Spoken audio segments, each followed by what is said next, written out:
Dans cet exercice, nous vous demandons de tracer une droite qui cette fois-ci est parallèle à la droite D et qui passe par le point T.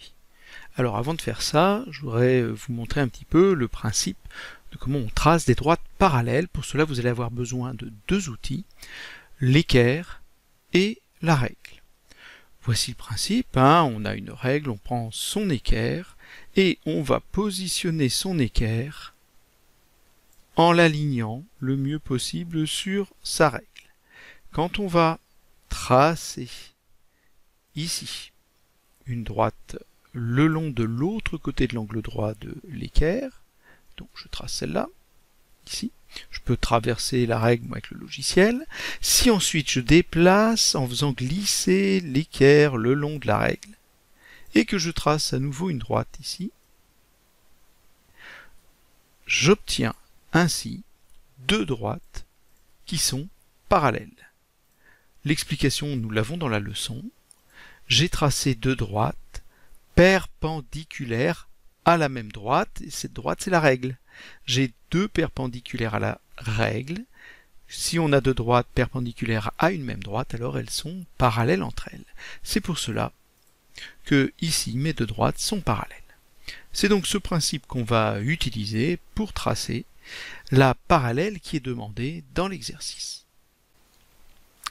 Alors allons-y, j'ai donc besoin de ma règle et de mon équerre. Je vais commencer d'abord par l'équerre que je vais aligner le mieux possible le long de ma droite D. Ici, on aligne bien sûr un des côtés de l'angle droit. Pas parfait, avec la souris ce n'est pas évident, voilà. Je vais maintenant mettre ma règle le long de l'autre côté de mon angle droit. Alors, ça sera plus facile pour vous avec les vrais instruments. Voilà, j'ai mon premier côté de l'angle droit qui est aligné le long de ma droite D. J'ai le deuxième côté de l'angle droit qui est aligné avec ma règle. Maintenant, je fais glisser mon équerre jusqu'à arriver à mon point T. Et là, je dois être très précis, je dois très bien tenir ma règle. Et mon équerre doit arriver pile ici, aligné avec mon point T. Une fois que j'ai fait ça, j'enlève ma règle, je tiens bien mon équerre et je trace la droite qui passe par T et qui va donc se retrouver parallèle à la droite D. Vous la prolongez des deux côtés, voilà. Nous avons construit une droite parallèle, il n'y a plus qu'à la nommer, elle s'appelait D' dans l'exercice. Alors je vous refais l'exercice, le même parce que avec ce logiciel, j'ai un outil que je vais appeler la règle équerre et vous voyez que cet outil, en fait j'ai lié une équerre et une règle et que quand je fais coulisser mon équerre le long de la règle, bon, elle ne peut pas s'échapper et ceci va me permettre, c'est exactement ce dont j'ai besoin pour tracer des parallèles.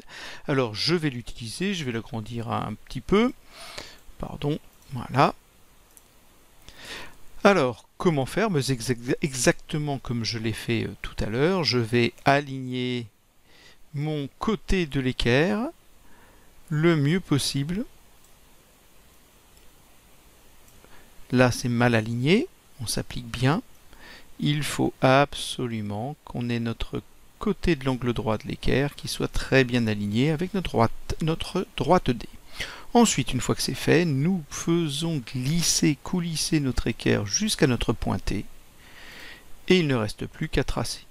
Évidemment, pour tracer, vous tenez très bien l'équerre et vous enlevez la règle. Moi, je n'ai pas besoin puisque je peux tracer à travers les objets avec ce logiciel. Voilà. Une fois fait, vous enlevez les outils et vous avez votre figure qui était demandée. La droite qu'on a construite s'appelait la droite D'.